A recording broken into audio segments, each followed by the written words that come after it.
Are you tired of booming traffic, loud commercials, angry politicians, and just all of the noise?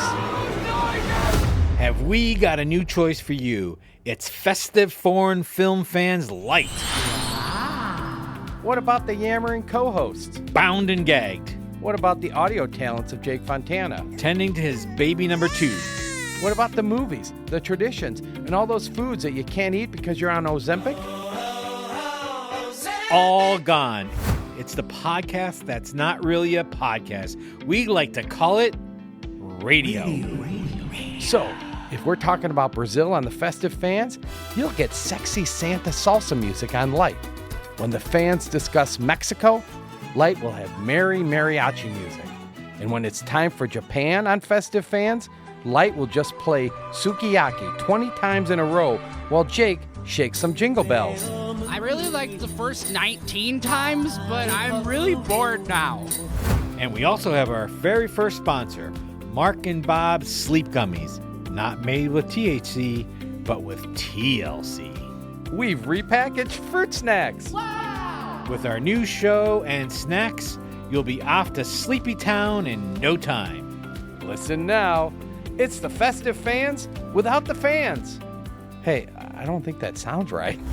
Festive Foreign Film Fans Light. It's just radio. It's radio. It's literally all it is. The following podcast contains graphic descriptions of international celebrating and global merrymaking. It may not be suitable for angry or unhappy audience members. Listener discretion is advised. You've been warned. Have you ever seen any of those foreign films? I don't like them.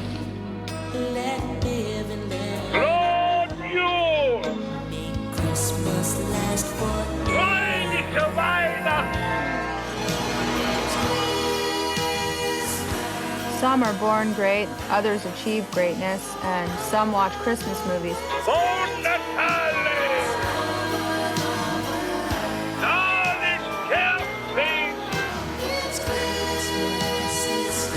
We are the Wild and Crazy Guys. Festive Foreign Film Fans Special. Royal English Christmas / New Year's Triple Stuffed Podcast Episode Extravaganza.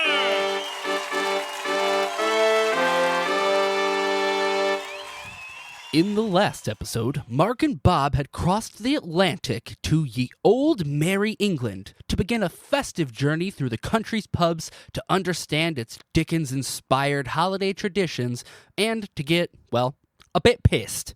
Along the way, the boys have found some locals to share their personal memories of the season. As we left them last time, Mark was about to introduce one of those limey English blokes, and Bob was about to get refills, as they continue their adventure to discover what makes the Christmas season so meaningful on this side of the pond. Our next guest, Bob, I'm going to introduce him because I know you guys are just really close. So it's our great pleasure to interview Jack Ford from the Total Christmas Podcast. This was the first podcast I listened to after Bob made me do this podcast with him, just to sort of get a sense of like what is a really good podcast sounds like. We want to offer him this opportunity to provide his insights into the festive traditions and celebrations that define the holiday season in the UK. It's our great pleasure to interview Jack Ford from the Total Christmas Podcast. We have Jack to thank for our podcast. It was because he encouraged his listeners to submit their memories and special gifts they got over the years. And so when I decided to submit something to him, I didn't even know how to record it. I didn't even know what to do. I Googled and I figured out I could record on my phone and send it to him. So I was like, okay, that was easy. I could do that. And then I had this idea about submitting something else. And then I had been thinking this idea about a podcast like we do about foreign Christmas movies. And there was one person who I asked about doing a show, and I actually had him review our first show, and that was Jack. So really, Jack has been the inspiration.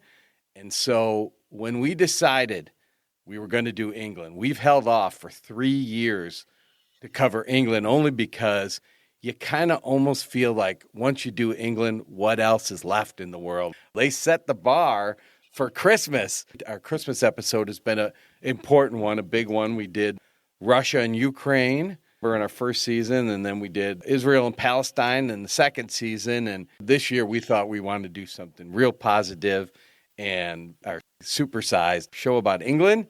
So we're reaching out to our friends, of which Jack is number one.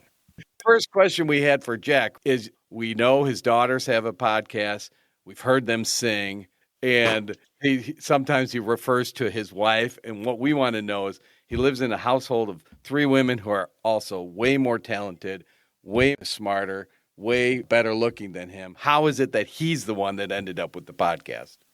So I listen to podcasts all day because I'm a gardener, and I was always listening thinking, well, I could do that. And so I did it. That's pretty much it, really. I thought, do you know what? There can't be anyone with a Christmas podcast out there, because I love Christmas. I could do a Christmas podcast for all year round. And then I looked into it, and there's a few out there. And by the time I actually got my podcast out, I was competing with a lot.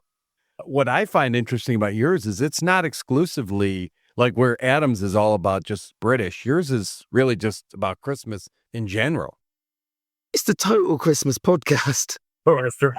Good name. It's right in the name. Come on. That's the idea. I wanted it to be everything about Christmas. So it's your one-stop shop, Bob. Your one-stop shop. Have you always been a Christmas fan? I think when you're a kid, everyone's a fan, aren't they? Ralphie talks about it in A Christmas Story, and the way his life revolves around Christmas at that time of year. I think for every kid, I think that's what it's like. And I was like that as a kid. But I remember thinking about Christmas all year round. And there's an episode of The Simpsons, and I think it's a summer episode. And Lisa says something to Bart like, "Are you thinking what I'm thinking?" And it cuts to Bart's head, and he's imagining stealing Santa's sleigh at gunpoint and flying off a bit. And that's in the summer. And I remember thinking, that's what it's like as a kid. My kids now, they're talking to me about Christmas in the middle of summer, or even in the springtime or Easter, because Christmas is so huge when you're a kid. And I never really lost that. What Christmas was for me as a child was all about the presents and spending time with the family, but mainly the presents. And then as a teenager, it was about, or an older teenager, it was about getting drunk. And then now it's about my girls, and I love Christmas all over again as a dad. It's everything about it, because I've always found Christmas incredibly interesting, like the traditions and how it's evolved over the years. And I'm a huge fan, as you know, of like A Christmas Carol. When I talk to some people about my podcast, it's about Christmas. They think, well, what can you talk about Christmas? But they've no idea just how much there is to talk about. I'm on my 5th year now, and I'm not running out of stuff at all. There's still plenty. Were you worried when you first started that, maybe it would take away some of the specialness? So by the time December came around, you'd be like, I've been talking about this all year. I'm sick of it. But you know what? I'm never sick of it, but sometimes I do think that it might be taking the edge off it a little bit. But now that Christmas is coming, or Christmas is even here, no, because the magic's starting for everyone else around me. So it's like the podcast is quite insular, it's just me doing it. But then when you've got Christmas is around you and you're walking down the street and the lights are up and you're getting the tree in and everything like that, it's all just magical again. Thinking about your own Christmases and how you grew up, do you do some of the same things that you did, like with your own family, with the girls and your wife? I don't really talk about my Christmas as a child much. I've talked more about my Christmas as a teenager. It was a pretty standard family. It was 3 kids, and we'd have a proper family Christmas. Christmas Day was the big day, and then Boxing Day was always the extended family. And one year we'd go to my mum's sisters, and then the following year they'd come to us with their kids. We've created in our family a lot of traditions, me and my wife and the girls. But with my mum and dad, it was more just Christmas Day was a family day. Christmas Eve, we might go see my grandma.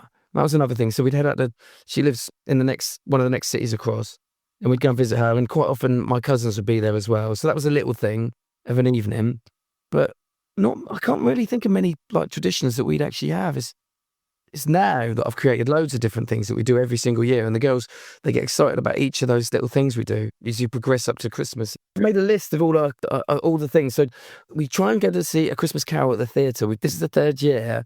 And this year we've actually already been twice. And we may well be going again. So then come the start of December, because that's normally before December, the Christmas Carol. But then come the start of December, we go out first chance we get to cut a Christmas tree, we all go as a family to do that.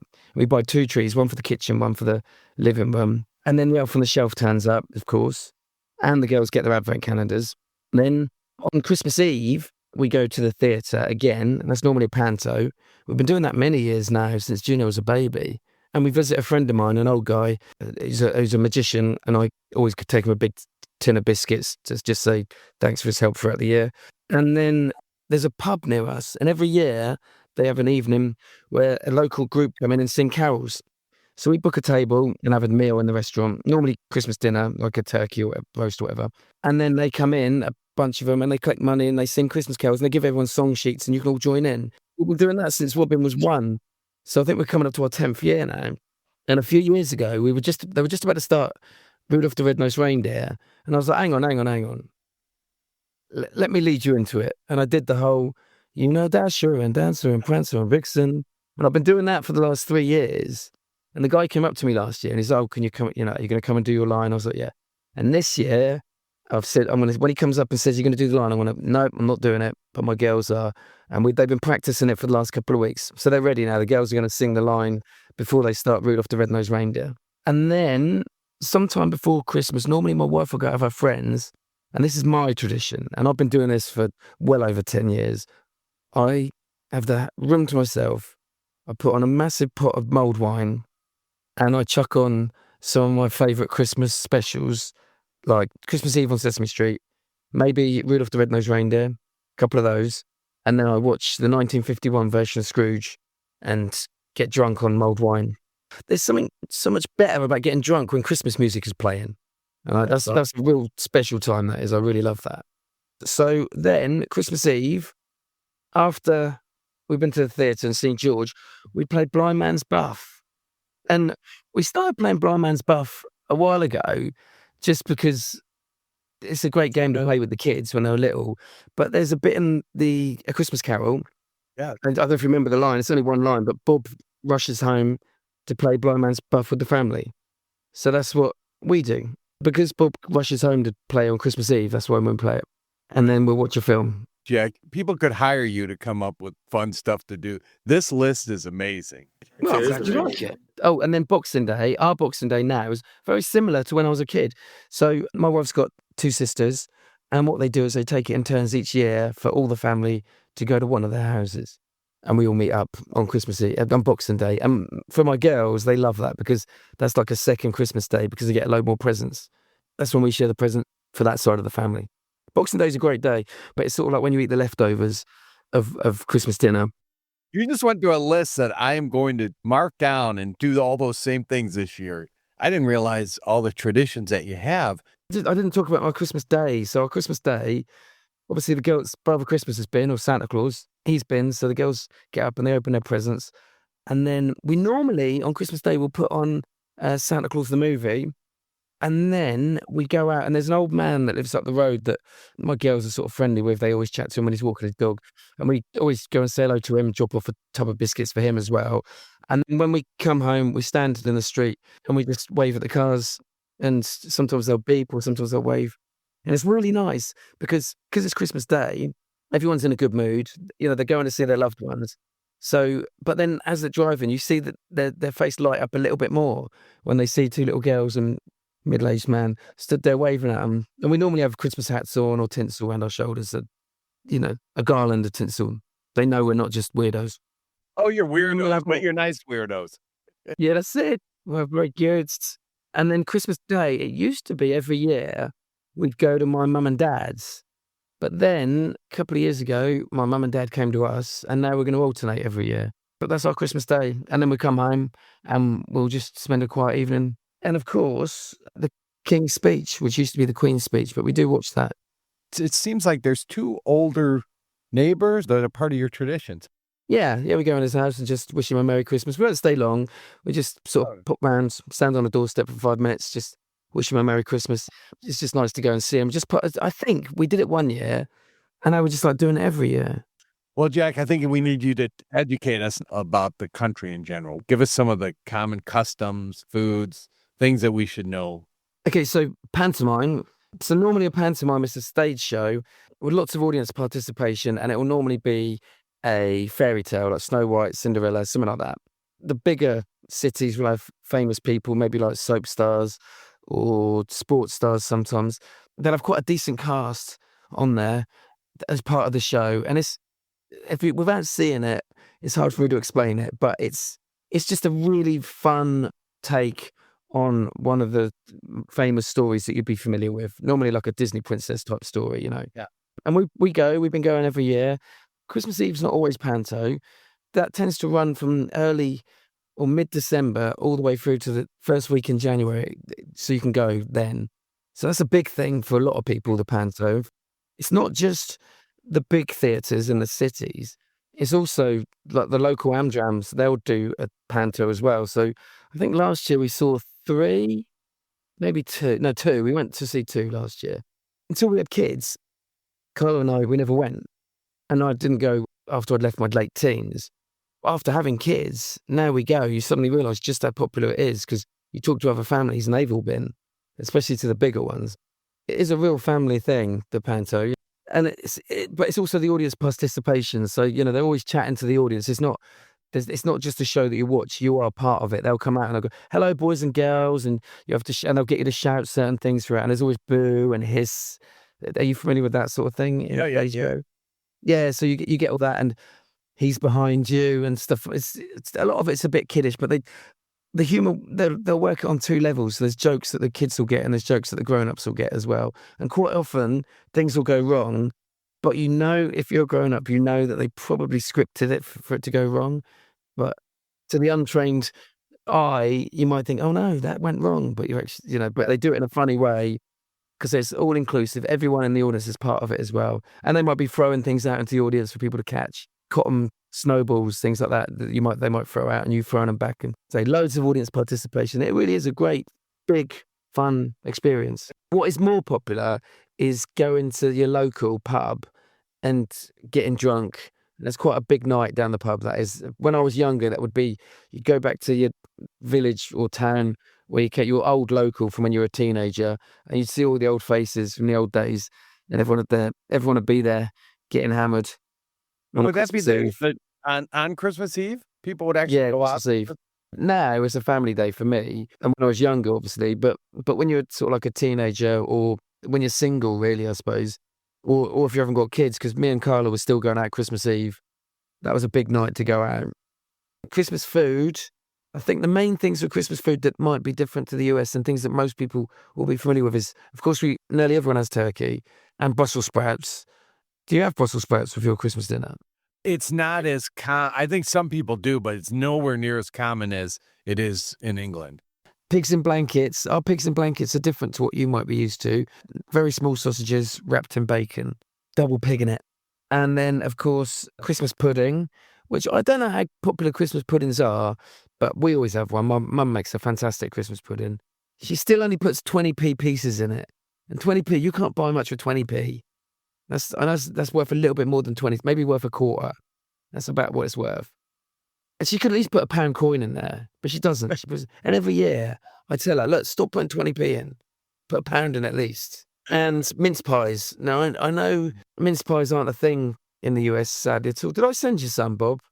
You did, and they were good. They were really You liked them? You did like them? Yeah, I've never had them before. Never. And of course, Christmas crackers, which is something that you've experienced now, Bob, as well, yeah? Yes. In the UK, there are lots of crackers, and they're a massive letdown. When you put them, they don't make a massive bang. It's a little crack.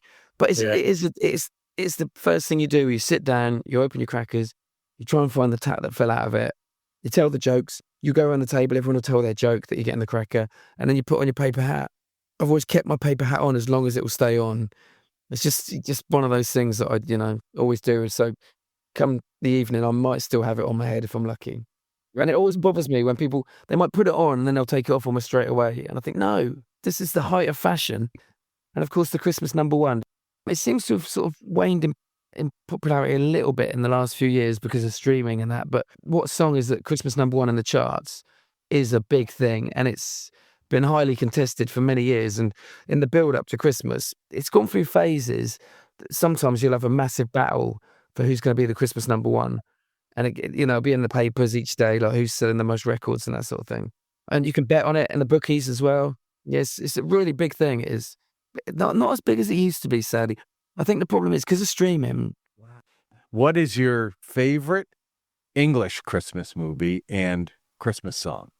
Okay, I'm not going to go with my favourites. Okay. Because I want to go with, well, I can tell you my favourites. My favourite British Christmas, there's not that many, actually. I don't know what you've gone with, but there's a lot that were made in the UK, like Santa Claus the movie, which is very popular, and it was filmed in the UK. Muppet Christmas Carol was filmed in the UK. Love Actually is a British film, and I don't mind that one. Scrooge, I'd say, the Alistair Sim version is my favourite version. No, it's not. Muppet Christmas Carol is, but Scrooge is my second favourite, but that's my favourite British film. But the one film that I wanted to suggest is Nativity, starring Martin Freeman from the British Office. They've made 4 Nativity films now. Martin Freeman's only in the first one, and it's about a school nativity play that Martin Freeman's putting on, and he makes the mistake of suggesting that people from Hollywood are going to come over and film it. And so he has to try and make that happen. They show it frequently over here, and my girls absolutely love it. They'll be watching that sometimes in summer. They'll chuck it on. For them, that's the one British film that they love. So what's your song? I'm going to pick Merry Christmas Everybody by Slade.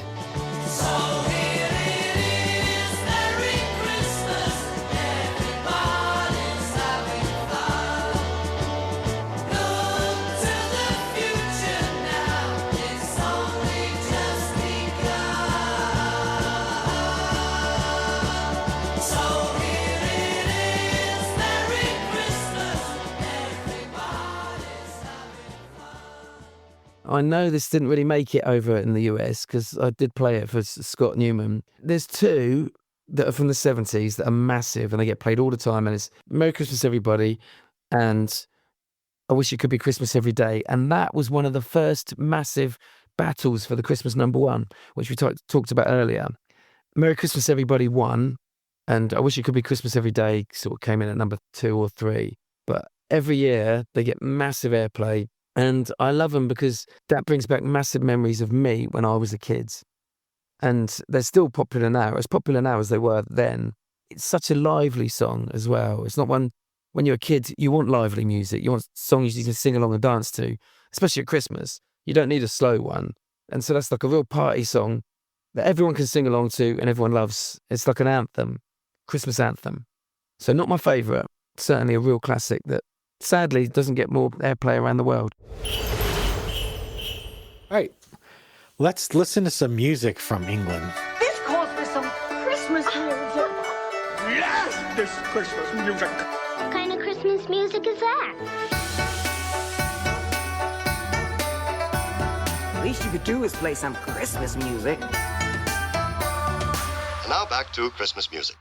Do they have Christmas music? They don't actually. So again, I don't want to insult our Jack, but the Totally Christmas, really, it's about America.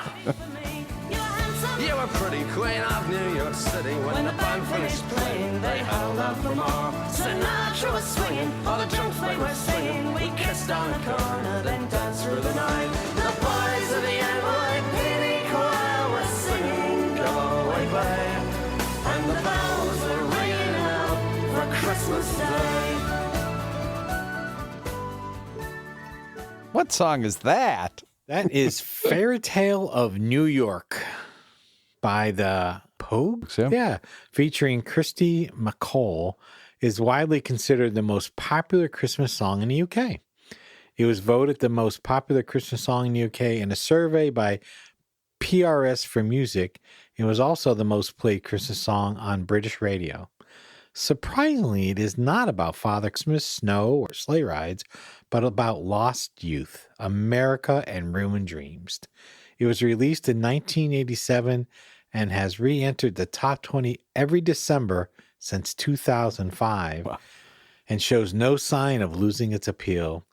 It is frequently cited as the best Christmas song of all time in various television, radio, and magazine-related polls in the UK and Ireland, including the UK television special on ITV in December 2012, when it was voted the nation's favorite Christmas song. However, it is not without controversy for its lyrics. In November 2020, the BBC again announced that Radio 1 would play a censored version and stations could decide for themselves which version to play. And since 2022, Radio 2 has played the edited version supplied by the record company with the offending words muted or changed. Now, Mark, if I were you, last year I was in a bar called McSorley's in New York City. It is the oldest bar in New York City. And in fact, that when you go to order a beer, they ask you dark or light, and the beers are just in these little glasses, and that's all they have, and they make their own beer, and it's been there like over 100 years. It was, I think, December 23rd, and the night was so perfect because it's very much like an English pub. I wanted to sing this song and get the whole bar to sing it. Yeah. And I was like humming it and trying to get, and no one would pick it up. Oh. But I felt that if I could sing, I could have done it. And I was so close to doing it. That's such a great song. It's Christmas dinner. Eat it, eat it, eat it, eat it. Food they put out for Christmas Eve. Eat it, eat it, eat it, eat it. Most of your major food preparation holidays, Christmas. Eat it. Puts out food for Santa. Eat it. If it's getting cold, reheat it. There's no chili. No, chili's not a festive food. So, Bob, for Silent Bite, right, today, we're going to go in the next chapter. We're taking this up another level. This is like a Yuletide miracle.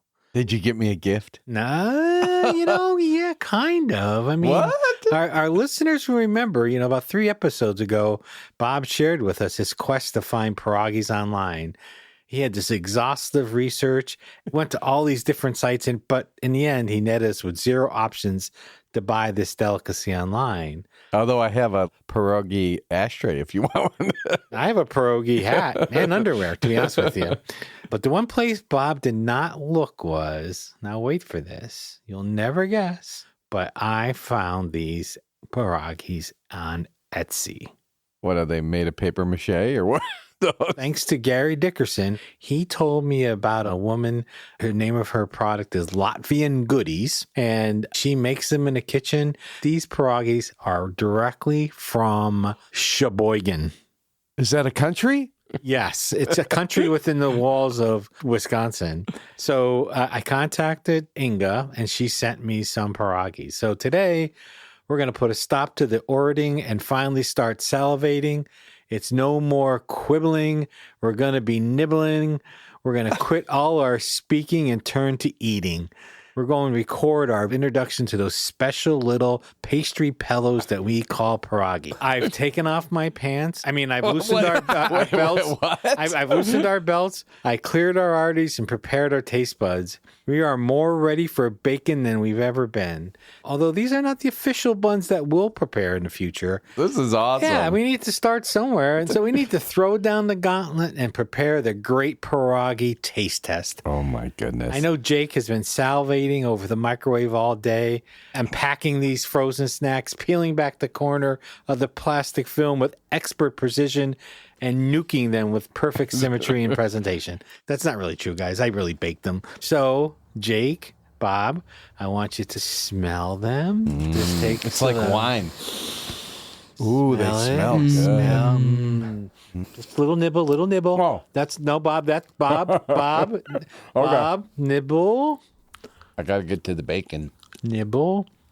Now chomp. Go for it. Stick it in there. Chomp down on it. Now I got the bacon. The dough sort of reminds me of when you put dough around a hot dog and you bake it. Mm-hmm. Mark, I'm on number 2. I haven't finished one yet. I know. I'm trying to just savor number 1. Guys, I hope this sounds as good as it tastes because this is pretty wicked. These seem kind of hard to make. The dough. I agree. And, the dough, right? Yeah. Yeah, dough's complex. I was thinking the same thing. I have a feeling what the mix of the bacon and onions and stuff, that'll be pretty easy in the skillet. But how do you make this dough so I know, fluffy? because it's kind of, that's it. It's kind of almost like croissant-ish.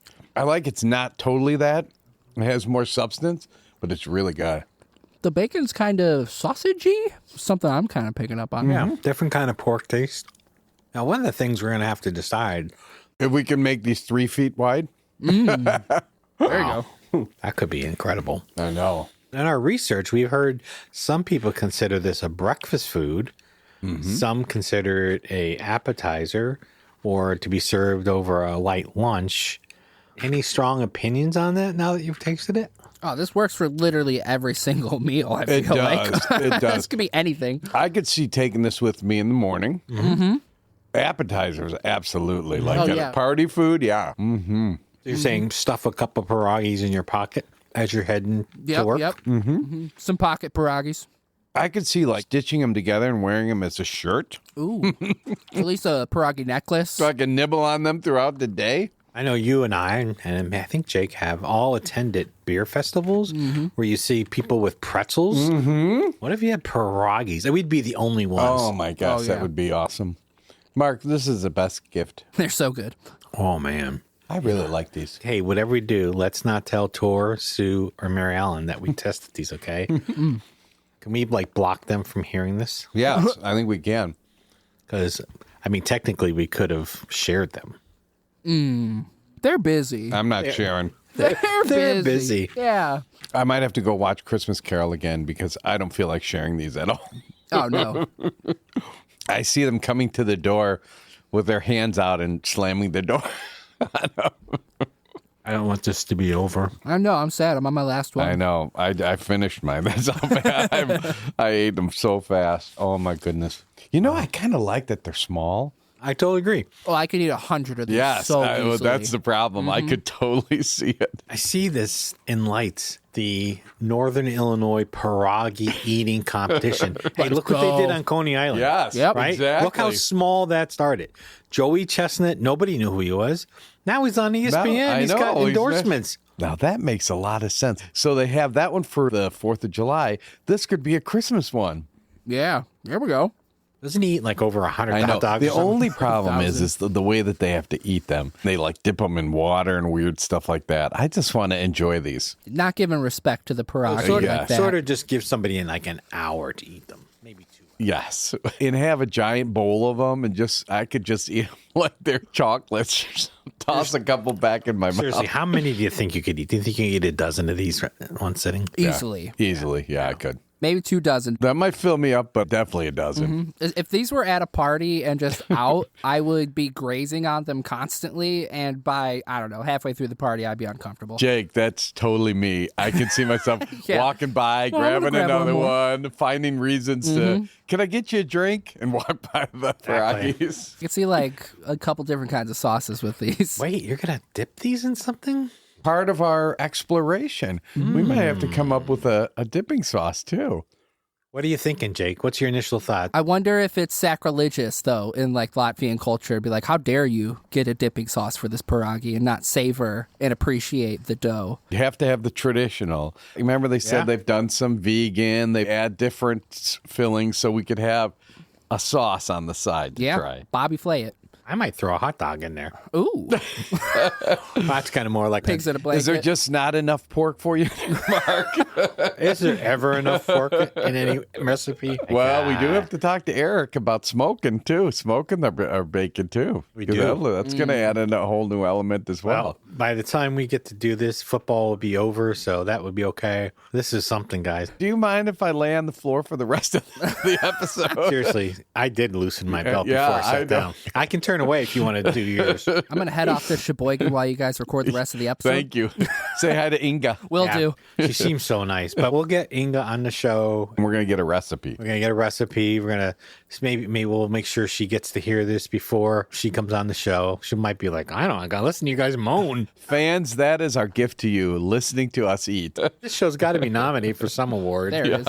There's another niche we'll hit. Isn't there podcast of the year?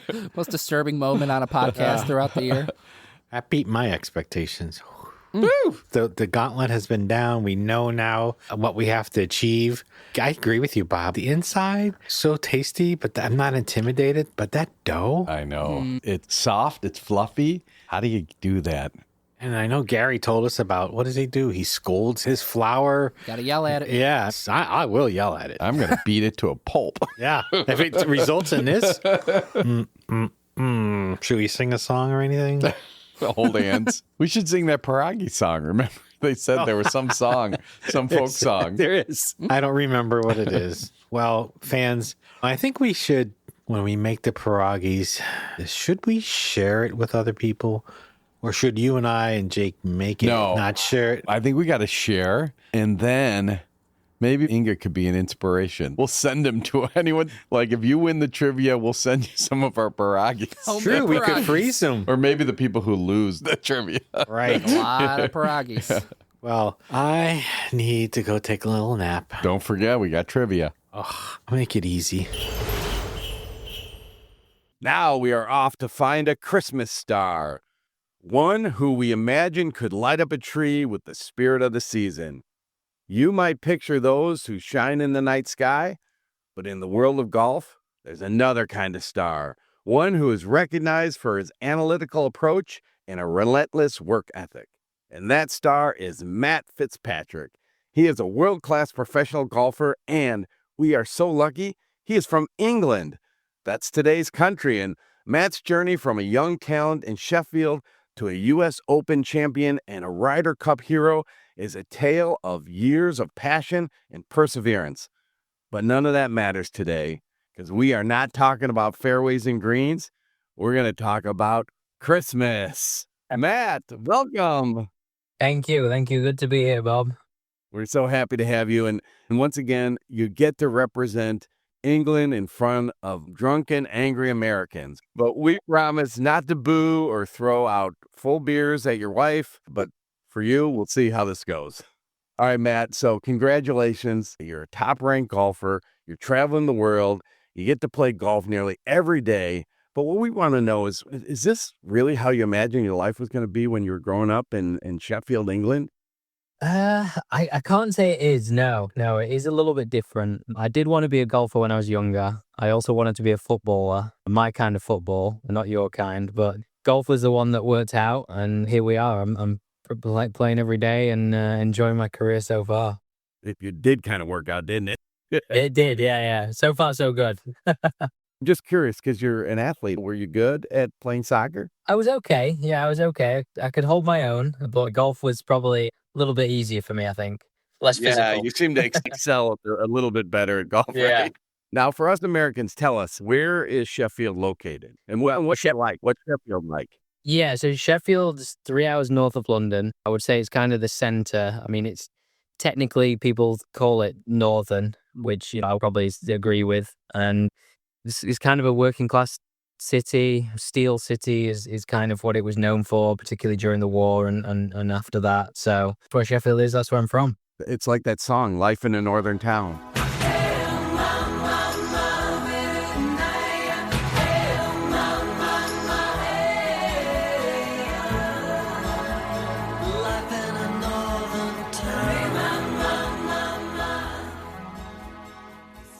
Now, here in the States, even if you're in the South or you're in the North, we pretty much still celebrate Christmas the same. Although down South, you can get outside more and enjoy the weather.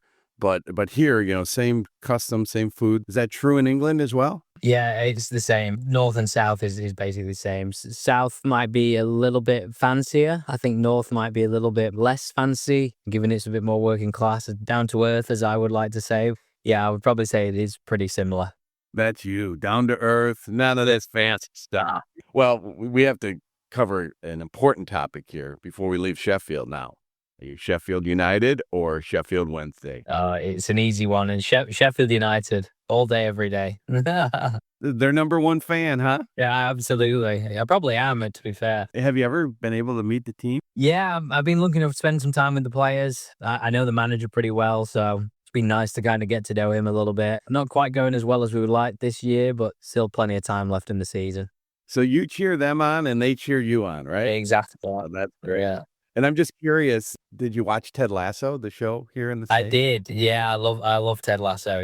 They did a good job. Oh, they did, of representing soccer in England? Yeah, definitely. I thought it went down so well over here, and even coming back to America, the American people were like, oh, well, do you like Ted Lasso? I said, yeah, it's awesome, and people have gotten into soccer a little bit more because of it, I think. That's exactly what I was going to say. I think actually it created some fans here.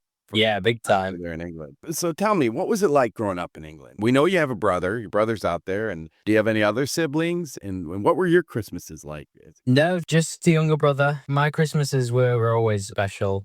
Just getting up in the morning. And normally I'd have like a big plastic bag at the end of my bed and go to bed and it'd be empty, and then wake up in the morning and it's at the end of the bed and filled with gifts, and we'd go downstairs, take it down, open it, and there'd be gifts under the tree, and we'd have so much fun on Christmas mornings. That is so interesting because I've heard that referenced before with English people, that your custom was a big stocking at the end of your bed. Here, the gifts are under the tree. Yeah, exactly. So it was a combination. I think we had a lot of gifts under the tree as well, but the stocking stuff or the plastic bag was kind of probably a bit more specific, I think, to me and my brother. So I'd have my specific gifts and then he'd have his specific gifts. Poor Father Christmas had to sneak in there while you're exactly harder. Now, I'm sure everybody wants to know, did you ever get golf clubs as a gift? I didn't. No, I don't ever remember getting clubs as a Christmas gift. No, I actually didn't. So how did you get into golf? My dad got me into golf. So my dad played when he was a little bit younger, kind of like 14, 15, and he grew up playing. And then I just used to go hit balls with him when he was a member of his golf club. And yeah, just slowly got into it. I mean, I preferred football, but he kept dragging me to the golf course, and obviously, it's paid off. I always wondered, was there a moment where he turned to you and said, "Oh my gosh, you're pretty good. You're hitting them farther than me." Not that I can clearly remember, but I'm sure there was a time that he thought that in his own head. Yeah. Now, how about special memories? Do you have any special Christmas memories? Just being with my family has always been fun. Like, we don't have a big family. The Christmases growing up, it was me, my mum, dad, my brother, my mum's parents, my dad's parents, and then my mum's brother passed away when he was quite young. So, it was just his wife and my cousin. So we only really had like a small get together, a small family really. So just spending time with those, it was the most exciting thing. Probably the funniest thing was one time, and I don't know whose idea this was. However, my dad said, "Oh, we need to go to the shop to get some cream for the dessert." And I was like, and I didn't even twig at that point that it's Christmas Day, shops will be shut. I didn't even think. So we get in the car, we drive, we get there. It's 2 minutes down the street. We get there, it's closed. It's like, oh, it's closed. I thought it might be open. So we turn around, we get back, go into the house, and I walk into the dining room, and everybody in my family, probably 8, 9, 10 people, they've all got masks on of my face.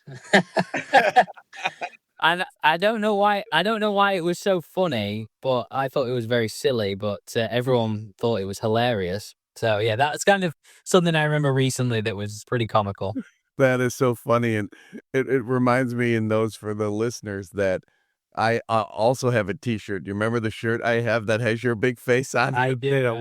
Love that shirt. I love that shirt, Bob. So for us, what's a classic English Christmas? Like, what might be different to Christmas in England versus here in the States? I think they're actually pretty similar, I would say. I really do. Probably the only thing I would say is my wife's family, if they go to church on Christmas Eve or sometimes Christmas Day in the morning.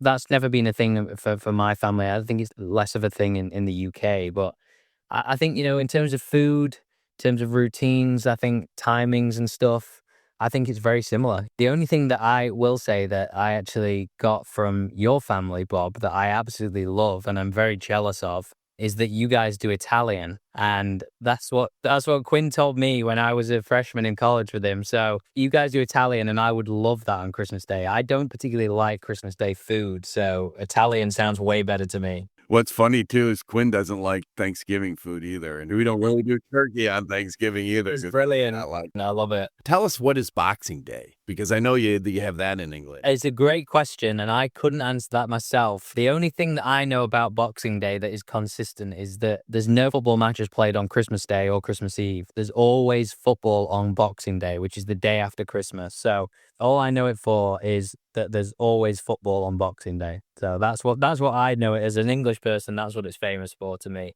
And it's your favorite holiday then, right? Yeah, exactly. It's a full day of football from like 10 a.m. to 7 p.m. Yeah. I just wish we could borrow that because, there are some people that actually have to go back to work the day after Christmas. Yeah, I know. Now that you are living here in the States, what is different, do you think, in celebrations of Christmas here in the States versus England? I think maybe it's a little bigger. I don't know. It's people do things big in America. I feel like America does things bigger and better for the most part. So, Christmas decorations are bigger and the songs are louder. I don't know what it is exactly, but it always seems to be bigger in America. On a bigger scale. You have one of those 50-foot inflatable Santas in front of your house, Matt? No, I don't have any of those yet, but I'm sure we will in good time. As a newly married person, have you borrowed any Christmas traditions or customs from your wife? I haven't borrowed them because I don't particularly enjoy them, but my wife absolutely loves this one thing that her mum makes. I've tried it once. It is not for me. It's called a Jello mold. So you do Jello on the bottom with, I think it's got celery in it. Then you put a layer of cream cheese, and then the next layer of Jello is with walnuts in it. My wife and her family love it. I do not like it, but that's okay. Oh, man, that's hilarious. I would not like that either, but I do know what you're talking about. Are you a Christmas guy or not? How do you feel about the holiday? Yeah, I like Christmas Day. I don't like the build up to and from it. I sound like a real Scrooge or a real Grinch here, but like to me, it's another day. Maybe it'd be different when I have kids, but I feel like I'm at an age now where it's like once you get to like 16, 17, you kind of like, okay, Christmas is very different. And I'm obviously 31 now, and hopefully it changes when kids are involved. It usually does. You're probably thinking like, I just want to get out and golf. Come on, guys. I want, a regular routine. I'm a big routine guy, so yeah, it throws me off. How about, do you like any holiday movies or songs? Yeah, I love Die Hard. Die Hard's a great Christmas movie. That's what everyone... And you believe it's a Christmas movie. Yeah. No, I don't mind that. Patrick has said it's a Christmas movie. I like Love Actually is always a good one. My dad really likes that one, so I enjoy that one. I think that's a good one too. So I don't like The Grinch. The Grinch, I think, is a scary movie. Really creepy in my mind. Do you think Love Actually, does that portray England pretty well? I think it does, actually. Yeah, I think it does. I think it does a really good job. It's a good cast. Well, that's good. That's nice to know. Any special plans or anything for this season? We're actually going back to the UK. We're not going to Sheffield. We're going to a hotel down south to have Christmas. So my parents will come down, my grandparents, and my cousin, and then my wife's family will come over as well. So we'll all go down there and have like 3 or 4 days in the UK. And yeah, it'll be a lot of fun. I'm really looking forward to it. Do they do kind of old English? Yeah, I would say so. Yeah, I would say it's a little bit more old school for sure. Yeah, I would say so. They'll decorate the hotel and you have a big tree and all that sort of stuff. But yeah, it'll definitely be more old school down there for sure. That'll take a little bit of the Grinch off, man. Yeah, exactly. And I hope you don't mind me asking, are you recognized there? Do people come up to you on the street? I don't know. We'll see. I'll have to let you know, Bob. I'll have to let you know. In England, it's not too bad. I would argue I probably get recognized more in America than I do in England, actually. I think golf media is bigger over in this country than it is in the UK. It's all good fun as long as people are polite. You've been so generous with your time. I really appreciate it. This has been fun, Bob. I appreciate you having me on. Obviously, always great to spend time with any of the bakers. It's been a lot of fun, and have a great new year, and hopefully see you all soon. All right, Bob, it's time for some trivia. It's trivia. Trivia. Our stickers are small and overlooked, alone and hiding in the shadows. They stick to any surface in the crowded and grimy streets of the city, trying to find a way to survive and to leave their mark in this harsh world. Despite their poverty, they cling stubbornly, enduring the cold and the hunger. Beneath their modest appearance lies a surprising toughness and grittiness, but they still need to be loved and to find a real home. You can provide them this home for just the lowly price of answering our festive foreign film fact. At first, we thought go with something easy, to stick with the royal family since they have so many odd facts and details, like no branches on their trees, like how William the first king of England, passed a law requiring that everyone be in bed by 8 p.m., or how King Richard the Lionhearted couldn't speak English and spent little time in England, or how King Edward had the Prince of Wales executed so he could give the title to his son. Hey, why not? Or how King Edward II banned football because it was a distraction from archery. Good thinking. Good thinking. Or how King George V had a dragon tattoo on his arm. Or King Henry VIII destroyed a whole village to build Nonsuch Palace. Or that Queen Anne of England was pregnant 17 times. Or even how the current King Charles II has an official champion to fight on his behalf in case there's a duel. But that just seemed way too easy. Hey, Mark, would you be my champion? Sure, Bob. After you get a tattoo of me in a prominent place. Next, we did think to ask you if you knew soccer originally came from the 19th century England and was the term used by the upper class, whereas the working and middle class preferred the word football. Isn't that crazy? I always thought soccer was our word. So did I. Yeah. I actually did too. And how since 1199, 2 counties in England have held an annual competition called the Arthurstone Ball Game, in which participants from each town fight over a giant football for 2 hours with only 2 rules: to be played in a certain street and no killing. Good rule. Then we thought we might quiz you on the reason why pubs in England have such unusual names, because back in medieval times, most people were illiterate, but they could recognize pictures. So pubs would have names like the Boot and Castle or Fox and Hound. I never knew that. That makes such sense, though. Totally. Or we thought about testing your knowledge on the annual mayor weigh-in in High Wycombe, England, where at the beginning of every mayor's term, and this is coming to Trout Valley, his or her weight is taken publicly and the weight is recorded. Oh, my gosh. And the next year, when the mayor's once again weighed in front of a town crier will announce whether the weight has gone up, down, or stayed the same. Hear-ye, hear-ye, hear-ye, all gathered here in the lodge of Trout Valley. Oh, my Mayor gosh. Bob Oh, no. comes in. You just pay me in beer and I'll say, it's coming less again. Oh, good. That no one would believe you, though. This activity was first introduced in 1678 as a way to discover corruption and to see if the mayor was getting fat off the taxpayers. Oh, they're going to be stampeding on my house with torches. We even considered pressing to see if you knew about the unusual fad in 18th century England, where the wealthy would hire ornamental hermits to wander their land and act eccentric for guests' amusement. Where do we apply? I could do that. My God, that's our calling. Yes. I might even do it for free. I'll just have a card. Yes, what do you do? I'm an ornamental hermit. But no, instead we thought to ask something much simpler. When you hear the phrase, close your eyes and think of England, what is it used for?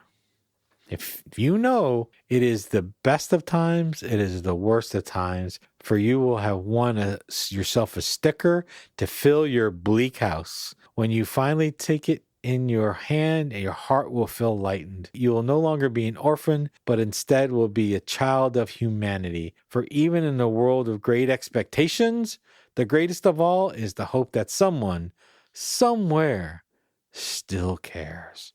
So send your answers to festivefans@gmail.com.